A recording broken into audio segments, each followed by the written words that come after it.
Oh, il faut au voir. D'accord. Au voir. Bon, oui. Et bon, les dents. Regardez. Ah, ma petite domo. Et bébé, bébé, droit qui m'y allait. Et sans dodomi. Et il a une bocabo. Voilà. Bavon.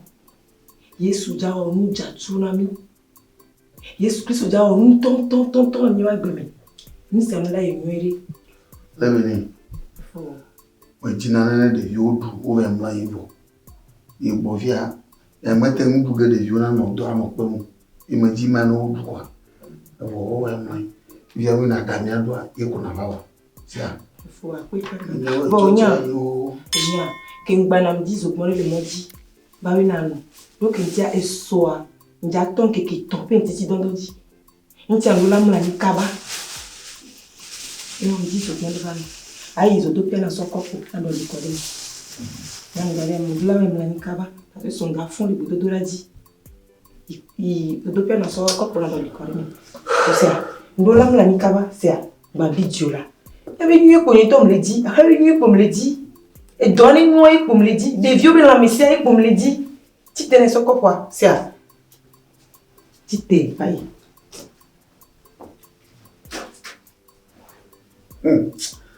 De fundo. Quand des imagines de vieux du fia, le benina de zuboya kekereke à cove. Miakata miama nulu alo leke. Aïe rose. Que tombe un petit don.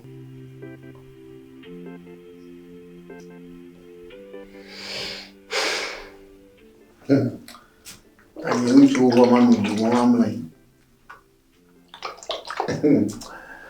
Yo, Yesu ashiwale.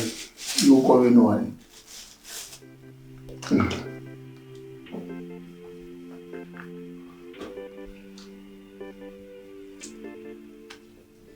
Utokwana kuwa.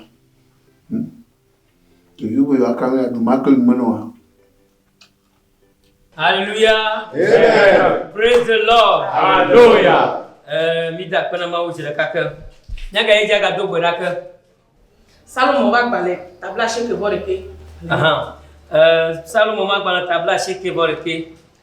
Tanya sur globe le di faux vite on peut voliter. On peut le di faux vite on peut voliter. Aha. Anyala globe na amasi bobono di faux vite on la pa baba eye wala Musakata tola pa voliter la.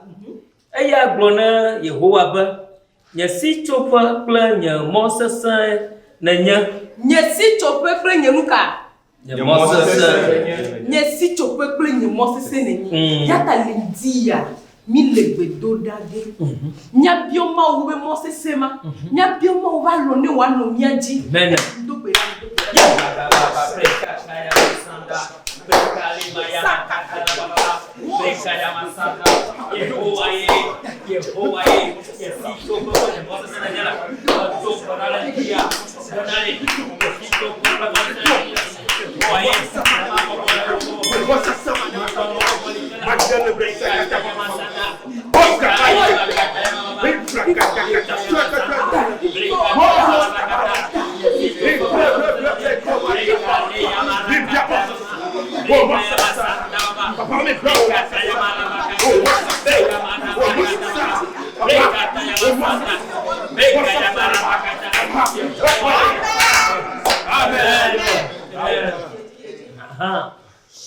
Mau sinu maduando ala bana adewocho havi montre la fois adobolima. Amen.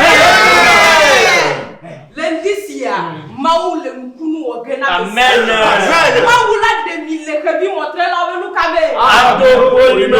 Edo ke mi bedo to rachi. Il faut voyer. Le voilà havi montre la adobolima. Le voilà havi montre la adobolima. Le voilà to para la dia.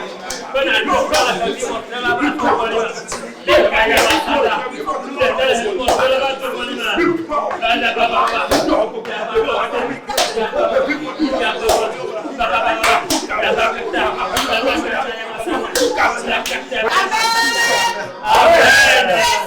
Hallelujah.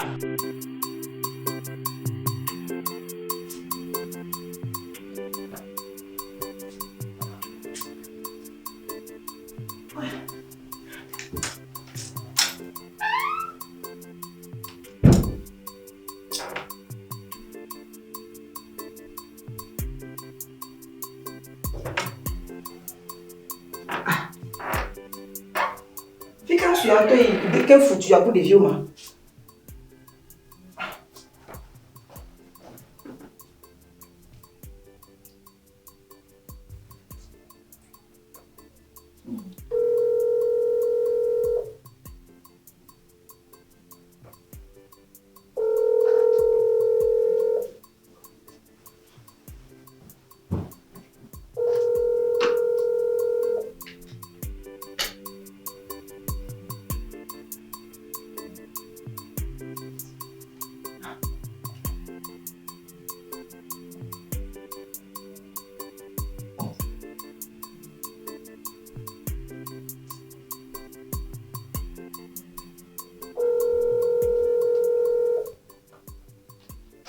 Sortez.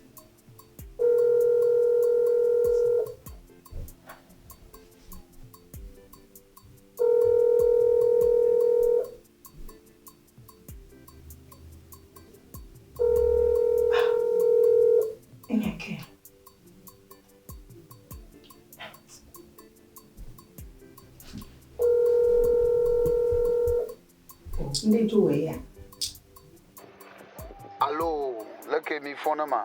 Allô, phone, mon phone. Ja, lek mi pa ma phone yura. Oh, fico du indique un peu, on sort et une double garçon d'arima. Oh, akpa benetenja akpa bia ndudu ga shirika. Ma bia sebede de vieux font nuit ha, o du ha, o wala ka ma bia de vieux ta, que bon on to ndudu ga cochine la. Oh fine, ajo jina. Le bene, mana nanya. Nya bola font nuit là. So ya yi ka na jemu ya gomo ya tafa jiji e kwen ina ton ya. Nan ka ko chochi, nan ka ko chochi, nan ka ko chochi. Ma gbron bu kaka oglo, ma kplo yi jo la ogbo aglo.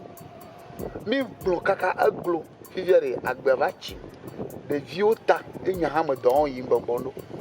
Ayo le na ma wo didia ma kpo nyon de ha hede. Do fu ne afi na wi ya o. Ina jemu ya o kwa. Fule nyon wa shina. Puta ba jo. Futo lui ma didi o. Futo lui ma didi o. Ma didi o. Obemke? Ayo, no joyo. Ma po nyon yi ma de ala ba ma ta bia.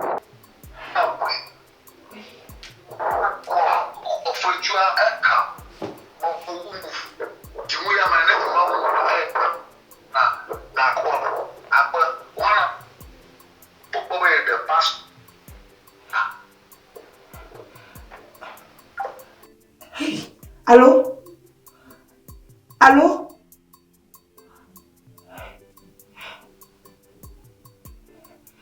Oui, hey, moi, on te blobé mais qui donne des noix nous peine l'eau. Oui, nous pouvons bien que. Oui, mais que ma blonde non. Oui. Faut pas qu'on là. Oui.